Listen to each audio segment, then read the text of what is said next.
Dhanbad civil court को बम से उड़ाने की धमकी मिली है।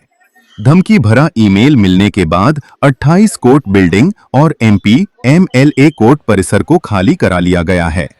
बम की अफवाह फैलते ही अधिवक्ताओं, कर्मचारियों और वादियों में दहशत का माहौल बन गया है। जानकारी के अनुसार कोर्ट प्रशासन को एक ईमेल आया है जिसमें कोर्ट परिसर में बम होने की बात की गई है। इसके बाद जिला जज और पुलिस प्रशासन को मामले की जानकारी दी गई।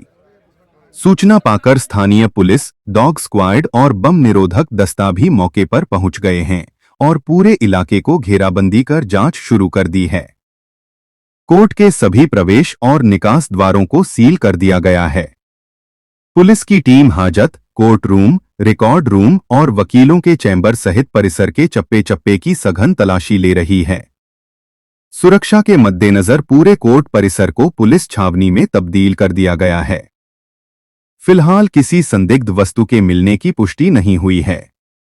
पुलिस साइबर सेल की मदद से ईमेल भेजने वाले की पहचान करने में जुटी है।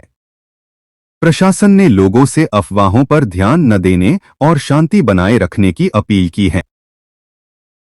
इसलिए आज आप लोग बाहर आए हो, क्या सूचना? ये इस तरह की एक सूचना प्रशासन को मिली है कि कोर्ट प्रेमाइसेस में कोई बम प्लांट किया गया है। उसी के चलते प्रशासन ने सुरक्षा की दृष्टि से जो है पूरा कोर्ट प्रेमाइसेस को including judicial officers and concern litigants and advocates सबको बाहर करा एंड एट प्रेजेंट वहाँ पर शायद सर्च आउट हो रही होगी, अंदर में उसका खोजबीन किया जा रहा है। इस सुरक्षा की दृष्टि से सबको बाहर निकाल दिया गया और हम लोग स्वतः निकल भी गए। धमकी दिया गया क्या कुछ इसके बारे में? इट कांट बी सही, ये तो प्रशासन के का कोई खुफिया उनको जानकारी मिली जैसा कि हम लोगों को पता चला है, लेकिन किसके द्वारा दी गई है ये तो प्रशासन बाद में डिस्क्लोज करेगा। हम लोग के पास में इस बात का कोई पुख्ता जानकारी है नहीं किसके द्वारा। इसमें इस तरीके के धमकी आते रहते सर, इस पर क्या कुछ कहें? अब देखिए, पूरा अगर कहा जाए तो पूरा विश्व, इस देश की बात मैं नहीं कहूँगा, ये पूरा विश्व अभी अस्त व्यस्त है। सिर्फ भारत देश का ये पर्सनल कोई नहीं है ये मैटर। अगर आप न्यूज चैनल से आप जुड़े हुए तो आप भी देखते ही होंगे कि पूरा विश्व में अभी ये इस तरह की हरकतें चल ही रही है। हाँ, तब है क्या कि जहाँ तक हो आदमी को अपनी सतर्कता के लिए हम लोग भी बाहर आ गए, प्रशासन की बात को माना, सराखों पर उनका ये बात कि चलिए ठीक है, अब वो हम लोग को सुरक्षित बाहर कर दिए हैं और अपना वो लोग अपना जो ऑफिशियल ड्यूटीज है वो लोग अपना फॉर्मेलिटी कर रहे हैं। मेरा नाम AK झा एडवोकेट है।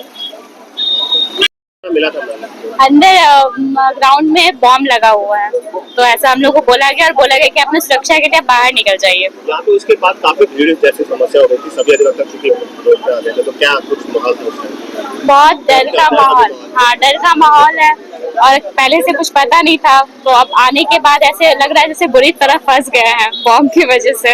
कभी भी कुछ भी हो सकता है। खैर हम लोग को बाहर निकाल दिया गया है, तो प्रशासन से थोड़ा सुरक्षित महसूस कर रहे हैं। क्या मांग करते हैं प्रशासन से? सुरक्षा के लिए यही है कि अब थोड़ा सा ध्यान दिया जाए, इधर कहीं भी कुछ भी हो सकता है, तो जनता का ध्यान रखते हुए और थोड़ा प्रशासन को टाइट होना चाहिए। क्योंकि अधिवक्ता एक सेंसिटिव बात है, लोगों की समस्याओं को समाधान करने का एक रोल है, ऐसे में उनके काम को अब सबका तो यही है कि जो हमारा जो मेन पार्ट है, मेन बॉडी है, जैसे कि पॉलिटिक्स हो गया या फिर एडवोकेट हो गए, डॉक्टर हो गए, इन्हीं लोगों को तो ज्यादा टारगेट किया जा रहा है। क्या नाम है? रीमा मिश्रा।